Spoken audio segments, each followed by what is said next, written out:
라이프톡을 찾아주신 여러분을 진심으로 환영합니다. 오늘은 단순한 식사 배합법의 단백질에 대해서 말씀을 나누겠습니다. 단백질을 어떤 종류를 언제 어떻게 먹어야 우리 건강과 수명에 가장 좋은지 한번 이론적인 것을 살펴보기로 하시겠습니다. 이것은 생리학자들이 발표한 이구동성으로 발표한 것들에 준했고 채식을 하시는 분들과 아직 채식을 안 하는 일반 육식을 포함해서 하시는 분과 다 같이 합해서 하되, 주로 오늘은 채식을 하시는 분들의 단백질 식사를 언제 어떻게 하는 것을 주로 하면서, 부모들은 채식을 하지만 우리의 자녀들은 채식을 안 하는 그런 자녀를 가지신 분이 상당히 많습니다. 그래서 육식에 대한 것도 조금 곁들여서 말씀을 나누겠습니다. 단백질은 저녁에 먹는 것이 가장 좋습니다. 그러나 그 시간이 6시 전이어서 2~3시간 소화를 시키고 우리 몸이 쉴 수 있어야 됩니다. 만일 7시, 8시, 9시 이렇게 늦은 저녁을 잡수시는 분에게는 오히려 도움이 됩니다. 그리고 또 여러분 이미 아시지만 단백질을 전분하고 같이 잡수실 수 있는 단백질이 있고 그렇지 않은 단백질이 있기 때문에 그거를 오늘 구분해서 왜 그러한지 말씀을 나누겠습니다. 그러면 우리 몸에 채식을 하시는 분들은 특히 이런 질문을 대단히 많이 하십니다. 저는 단백질이 많이 부족한 것 같습니다. 손톱도 건강하지가 않고 머리털도 윤기가 없어지고 여러 가지로 단백질이 부족한 것을 느끼게 됩니다. 그러면 단백질이 얼마큼이 필요한데 그것을 못 섭취하기 때문에 그렇게 되는지, 우리 몸에 단백질은 그 칼로리로 구분을 해서 말할 때에 10%의 칼로리가, 우리 24시간에 필요한 것의 10%의 칼로리가 단백질에 준하면은 대단히 아주 좋은 양을 먹게 되는 것입니다. 그러면 전곡물은 몇 프로를 먹으면 되는지, 칼로리로 따질 때에 75%의 칼로리가 전곡에 의해서 들어오면 됩니다. 그러니까 아시다시피 전곡을 중심으로 하는 전분 식사를 하는 것이 하루 중에 가장 큰 식사가 되시겠죠. 그 다음에 단백질 식사는 그 양으로 보나 칼로리로 보나 아주 적은 가벼운 식사입니다. 왜냐하면 전곡 식사에 비하면, 그러니까 아침은 임금처럼 먹고 저녁은 가볍게 먹으려는 그 얘기하고도 맞먹습니다. 그러면 왜 과일을 아침에 일어나면 새벽에, 거의 새벽에 7시나 8시 그렇게 해서 과일 식사를 하도록 정하느냐 하면은요, 12시 전후로 당의 신진대사가, 이것은 누구에게나 그러한 것입니다, 가장 높습니다. 그리고 하루 일을 시작할 때에 우리 벌써 정신노동을 할 때에도 당이 그 에너지 원으로 쓰여지고요, 우리가 육체 활동을 할 적에도 에너지 원으로 쓰여지는 것이 단분에서부터 소화 흡수되어 가는 당분에 준해서이지 단백질이 아닙니다. 단백질을 에너지 원으로 사용하게 되면은 그 결과로 많은 노폐물이 배설돼야 되고 간도 수고를 해야 되고 콩팥도 수고를 해야 되기 때문에 특히 신장, 콩팥이 무리를 하게 됩니다. 그러면 단백질을 많이 마음껏 아침부터 점심에 저녁에 이렇게 끼니마다 단백질을 잡수는 과잉 단백질 식사를 했을 때에 콩팥이 어떻게 되는지 50%가 더 커집니다. 콩팥이. 왜? 일을 너무 많이 하는 부담이 오기 때문에 그러합니다. 그 다음에 암에 많이 걸리고 뼈가 약해지며 대단히 좋지 않습니다.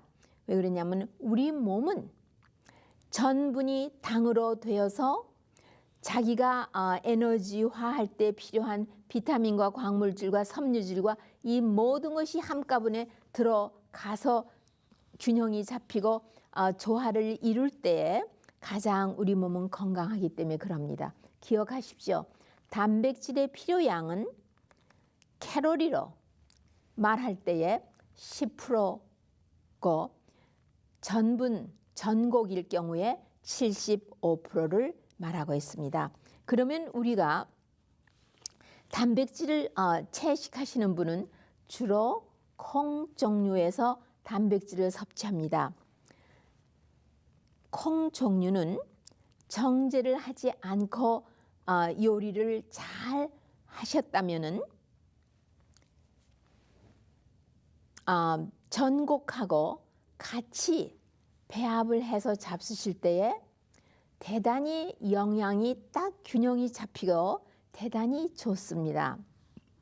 그래서 한 끼니에 균형 잡힌 식사를 하든지 아니면 하루 중에 균형 잡힌 식사를 하시면 단백질 소화 처리, 우리 몸에서 신진대사를 할 때 필요한 그 모든 것이 딱 균형이 잡혀서 들어가게 됩니다. 오늘은 우리가 그 채식을 하시는 분의 단백질 하면은 주로 콩 종류입니다. 그 다음에 씨앗, 견과류, 그 다음에 버섯, 그 다음에 아보카도, 알리브 이런 것들을 단백질 음식으로 분류를 합니다. 그러면은 주로 콩에 대해서 좀 말씀을 드리겠습니다. 콩은요, 영양가가 단백질이 대단히 많습니다. 그러나 많은 콩 종류, 메주콩을 제외하고는 필수 지방산인 메티오닌이라는 것이 조금 결핍되어 있습니다. 그러나 전곡에는 이 메티오닌이 충분히 있습니다.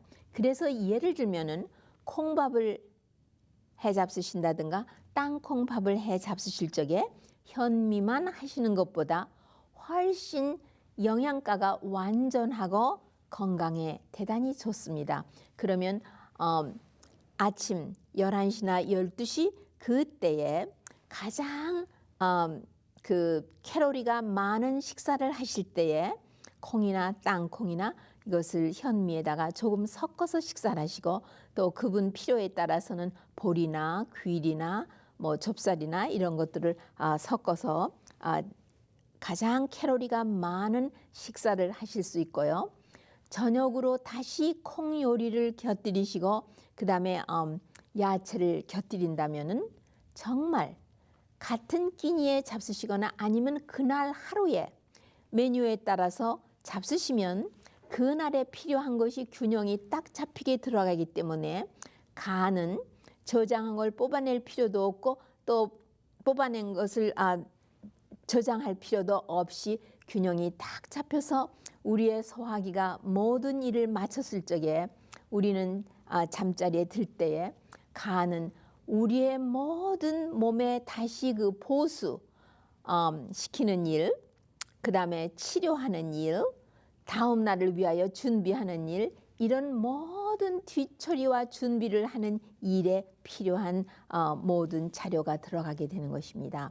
콩에는 여러분 아시다시피 단백질이 대단히 많습니다. 특히 메주콩은 대단히 많습니다. 그러나 메주콩이 요즘 GMO 트리트를 했다고 해서 아직 우리가 신경을 하나를 딱 안테나를 뽑아놓고 과연 이거는 난 GMO 소이빈인지 아니면 GMO 트리트 한 것인지 좀 불안하고 초조한 감이 있으시죠? 그러나 여기에는요, 비타민 B1 모든 콩입니다. 메주콩만이 아니고 B1, B2, B6, 나야신, 그 다음에 폴레이트 이것이 담뿍 들어 있습니다. 콩에는요. 그리고 철분이 아주 많습니다. 그러나 소고기나 이런 고기에 있는 햄은 그 흡수가 대단히 잘 됩니다. 그러나 콩에 있는 철분은 흡수가 잘 안 되지만 야채에서 있는 그러한 그 비타민 C에 의해서 그 콩 종류에 있는 철분의 흡수가 아주 좋아지기 때문에 빈혈을 예방합니다. 또 섬유질이 대단히 많이 있는데 이 섬유질은 용해성 섬유질입니다. 이 콩에 있는 것은 용해성 섬유질이라 소장이나 대장에 해롭게 하지 아니하고 오히려 콜레스테롤을 낮춰주는 그런 작용을 하는 좋은 섬유질을 많이 갖고 있고 전국에서 갖고 있는 섬유질은 셀룰로즈로서 장이 나쁘신 분은 잡수실 수 없는 그런 섬유질이 있는 예를 들면 통귀리라든가 오트가 롤드 한 거는 조금 벗겨냈지만 통은 조금 많이 있고요. 보리 이런 것들은 조금 장애를 입으시죠.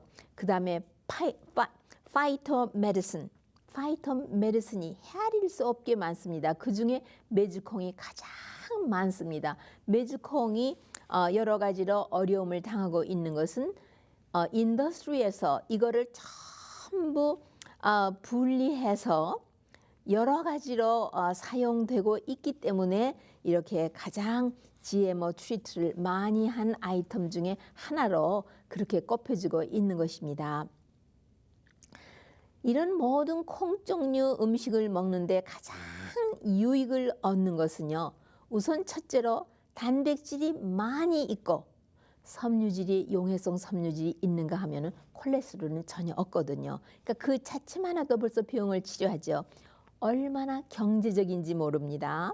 요즘같이 경제적으로 뒤뚱거리고 힘든 사회에서는요. 우리 몸에 영양이 좋은 고기보다도 더 좋은 단백질을 섭취하면서 경제적으로 우리에게 공급되고 있다는 것은 정말 좋은 것입니다. 그 다음에 치료 효과를 가지고 있습니다. 이 콩 종류들이요. 무슨 효과를 갖고 있느냐면 우선 콜레스테롤을 낮춰줍니다. 중성 지방도 낮춰줍니다. 그 다음에 당뇨를 예방합니다.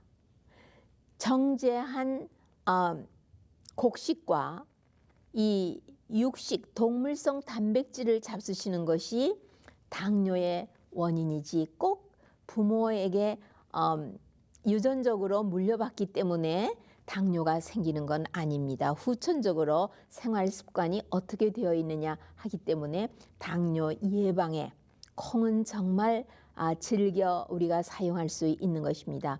물론 변비를 퇴치해 줍니다. 그 다음에 동맥성 고혈압을 치료해 주고 또 예방합니다. 빈혈을 가져오지 않습니다. 그 다음에 담석증을 예방해 줍니다. 그 다음에 대장암도 예방이 됩니다. 이런 여러 가지로 그런데 여러분이 아시다시피 참으로 두부를 제외하고는 두부는 농축된 단백질 중에 하나입니다. 근데 두부를 제외하고는 참 콩 종류는 요리하기가 좀 까다롭다고 생각이 되고 또 육식을 이미 해 오시던 분은 한동안 쉬어서 소화기의 상황을 바꾸지 않으면은 콩 종류를 도저히 잘 받아들이지 못하는 그런 소화기를 갖고 계시기도 합니다. 그렇기 때문에 이 콩 종류를 사용하시려면 반드시 파일럿 레시피를 연구하시고 거기에 대해서 집중적으로 구체적으로 어떻게 해야 되는지 배우셔야 합니다. 제가 소화기 누누이 말씀드리지만 저처럼 소화기가 약한 사람은 제가 만나 뵙지를 못했습니다. 정말 소화기가 약합니다. 저는 제 이름이 아버님이 지어주신 이름이 병주입니다. 저는 70에 접어들면서 이 병주라는 이름이 어떤 의미를 가지고 있는지를 어느 날 딱 깨달으면서 병주, 병을 주로 하는 그러한 삶. 내가 50여 년을 환자들하고만 생활을 했는데 내 이름이 그렇게 말해주는구나 뿐인가요? 내 자신이 그 1번 환자이기 때문에 얼마나 열심히 모든 것을 공부를 하고 또 실습을 하는지 모르겠습니다. 저같이 소화기가 약한 사람도 이 콩 종류에 따라서 파일럿 레시피가 각각 다릅니다. 그러나 주로는 어떻게 콩을 미리 준비하느냐면 우선 잘 골라서 어떤 티나 동맹이를 제하고요. 찬물에다가 깨끗이 씻은 다음에 불립니다. 하룻밤 혹은 어떤 거는 뭐 몇 시간 이렇게 불립니다. 대개 오버나잇이라고 생각하시면 돼요. 첫째로 불리고 그 다음에는 메주콩이나 가반조 같은 거는요. 치크피라고도 하죠. 아주 요리하기에 터프합니다. 요즘은 압력솥이 있어서 그렇지만 여러분이 여기에 있는 비타민 종류나 광물질을 디네이처 시켜서 요리를 하고 싶지 않아서 압력솥은 사용하지 않는다고 하면은 옛날 우리 할머니 세대까지 해오시던 파일럿 레시피에 의해서 먼저 불립니다. 그 다음에 뜨거운 물로 처리합니다. 아니면은 얼립니다. 그래가지고 또 쿡을 합니다. 이렇게 몇몇 가지의 그 과정을 겪으면 그러나 피 종류, 그 다음에 렌틸 이런 것들은 아주 요리하기가 아주 대단히 쉽습니다. 렌틸 같은 것은 뭐 하는 방법이 참 여러 가지입니다. 그 다음에 여러분 아시겠지만 이 피 종류, 우리나라 말로 금방 생각이 안 납니다. 이 피 종류는요, 렌틸도 피 종류고 또 그린 피도 피 종류고 멍빈, 그러니까 녹두도 피 종류고요.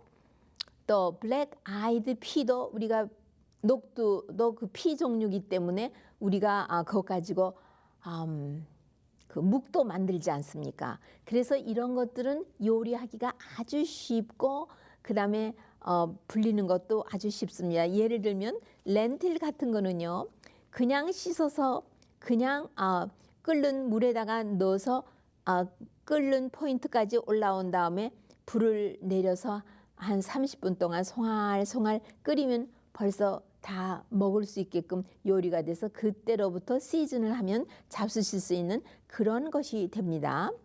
그리고 더 빨리 요리를 하시려면요. 한 6시간 내지 8시간을 불립니다.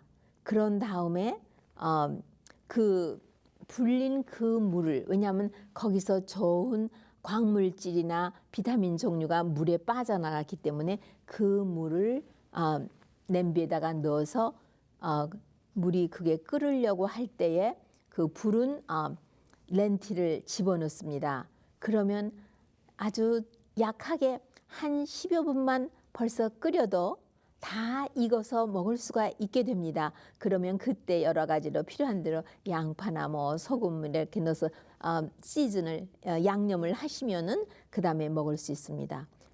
뿐입니까? 이 렌틸은요 24시간, 그러니까 하루죠. 하루를 불렸다가 물을 빼서 콩나물 키우듯 덮어놓습니다. 얼만큼을 그렇게 젖은 수건으로 덮어서 콩나물 키우듯 그렇게 하느냐? 한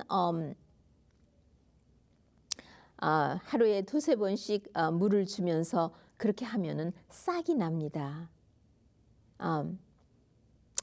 보통 그냥 집에서 그렇게 하시면 됩니다. 그러면은 이 싹 난 거는 불과 한 3~4~5분 정도 그냥 하시면은 뜨거운 물에다 처리하시면은 살짝 익습니다. 그때에 식사하고 같이 양념을 적당히 해서 하시면은 대단히 렌틸이 소화도 잘 되고 맛있는 것입니다.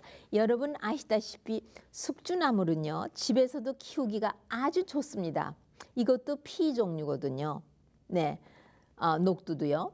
그리고 녹두는 그래서 또 녹두는 우리가 녹두 빈대떡도 해먹지만 지방을 잡수실 수 있는 건강한 분은 뭐 아주 좋죠. 녹두 빈대떡이요. 그리고 아이들 또 자라나는 아이들에게 대단히 좋습니다. 그런데 이 녹두는요.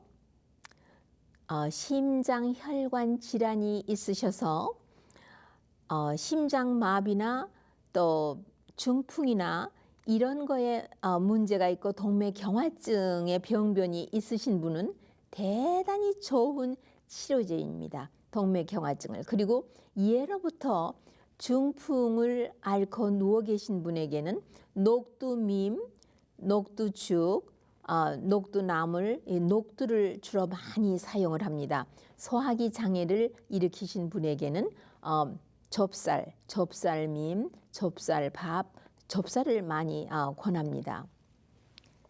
그 다음에 제가 잠깐 그 머쉬룸에 대해서 버섯에 대해서 잠깐 말씀드리겠습니다.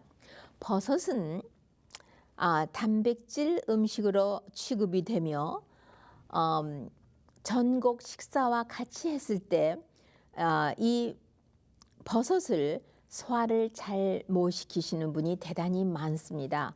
왜냐하면 이 버섯에는 단백질도 있는데 단백질이 얼만큼 있느냐면 감자에 있는 단백질보다도 조금 더 많습니다. 왜냐하면 2, 3%의 단백질을 가지고 있는데 그 무게에 비해서 감자보다 근데 감자도 단백질이 많은 전분 음식으로 그리고 튜버 뿌리 음식으로 분류가 되는데 합니다. 그 다음에 전분은 저장한 전분 글라이코젠 저장한 전분으로 여기에 존재하고 있고 폴리세카라이드가 상당히 많이 있어서 이게 소화를 잘 못 시키는 그런 효소가 결핍된 어린아이들이나 노인이나 그다음에 몸이 어디 아프신 분은 소화를 잘 못 시킬 뿐만 아니라 독소가 먹을 수 있는 버섯에도 약간의 독소가 있습니다. 이 버섯은 주변 환경에서 독소를 흡수해 가는 그런 성질이 있기 때문입니다.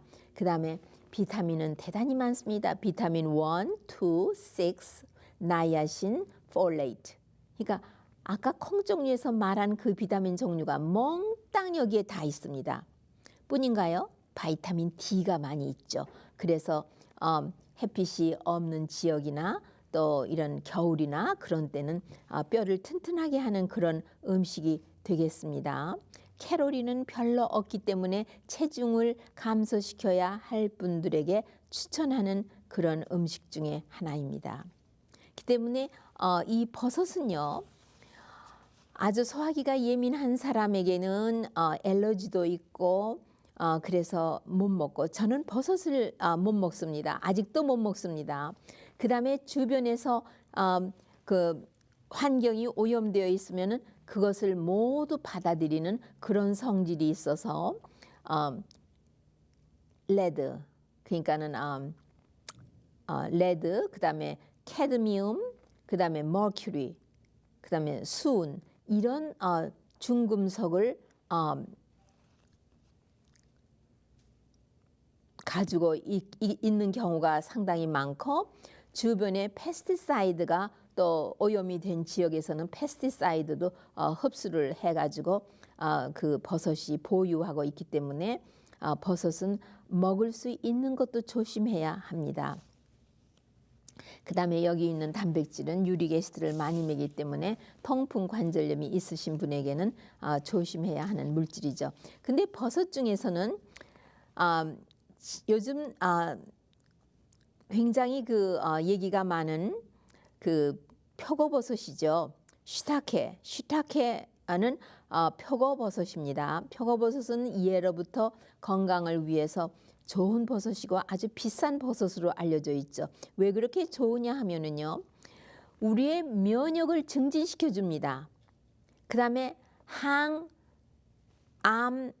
성분이 있습니다. 항바이러스 작용이 있고요. 콜레스테롤을 낮춰주고, 그 다음에 강장제, 보신용으로도 쓰여집니다. 그러면 이렇게 면역을 증진시켜주는 이 일을 하는 것으로서는요, T 림파구를 증진시켜주고요, 인터페론을 만들어낼 수 있도록 그렇게 우리 몸에서 작동을 하고 있고요. 그러니까 굉장히, 그리고 여기 슈퍼 옥사이드 디스뮤테이즈라는 것은 아주 가장 강력한 항산화제입니다. 이 가장 강력한 항산화제가 이 표고버섯에 있는 성분 중에 하나입니다. 그래서 동맥경화증도 치료를 해주고요. 간염 바이러스, 에이즈 병까지도 치료해주는 그런 작용이 있다고 연구되어 있기 때문에, 그래서 이 시타케가 그렇게 유명한 것입니다. 넛 종류는 채식을 하시는 분들에게는 특별히 단백질 음식으로 간주됩니다. 그렇기 때문에 세 번째 식사죠. 아침에 과일식을 하고, 그 다음에 전분 식사, 칼로리가 가장 많은 단백질은 없지만 아주 헤비한 그런 식사를 준비해서 12시 전후로 해서 잡수시고, 그 다음 저녁 6시 전후로 5, 6시쯤 해서 그 월넛 물에다 담궈서 그거 처음에는 적게 시작하셔서 자기 소화가 얼만큼 처리를 해주는지 보셔서 불린 호두하고 신선한 푸른 잎사귀 야채하고 또 스팀한 음식하고 같이 샐러드를 만들어서 잡수셔도 되고, 선플라워 씨드를 불렸다가 그거를 크림을 만들어서 드레싱을 만들어서 잡수실 수도 있고요. 아보카도를 또 드레싱을 만들어서 많은 여러 가지 야채를 잡수실 수도 있고 하면은, 이것이 단백질과 필수 지방산이 많은 대단히 좋은 우리 몸을 보수하며 치료하는 식사로서 세 번째 저녁 식사. 그리고 절대로 여러분은 단백질 식사하면 무거운 식사로 생각하지만 그 양으로 볼 때 절대로 그렇지 않습니다. 밥은 그 양이 많아서 소화에 부담을 주지만 이렇게 가볍게 먹으면요, 섭섭할 정도고 아주 대단히 좋은 그런 식사가 되십니다. 이렇게 해서 여러분이 많이 복잡하게 잡수신다고 여러분의 것이 아닙니다. 단순하고 아주 꼭 필요한 것을 잡수시고 소화가 잘 되고 부담을 안 주며 흡수가 거의 95%, 100%가 된다면 여러분은 지금 소화기에서 이 음식을 먹고 양분을 흡수하는 일에 있어서 아주 굉장히 성공을 하신 겁니다. 적게 투자하고 많은 것을 받아들였기 때문에 그러합니다. 자꾸만 질문을 하시면서 어떠한 야채를 어떻게 아침 식사와 저녁 식사에 곁들여서 먹어야 합니까? 물어보시기 때문에 다음에는 야채를, 신선한 야채는 어떤 종류, 스팀하고 익힌 야채는 어떤 종류를, 어떤 체질은 어떻게 준비하여 어떻게 잡수어야 되는지를 말씀을 나누겠습니다. 오늘 들으신 말씀 중에서 더 자세히 알고 싶은 것이 있으신 분은 질문해 주십시오. 전자메일이나 전화로 해주시면 바빠서 금방은 못 해드리지만 꼭 기억하고 답을 해드리기로 하겠습니다. 다음 이 시간에 다시 뵙겠습니다.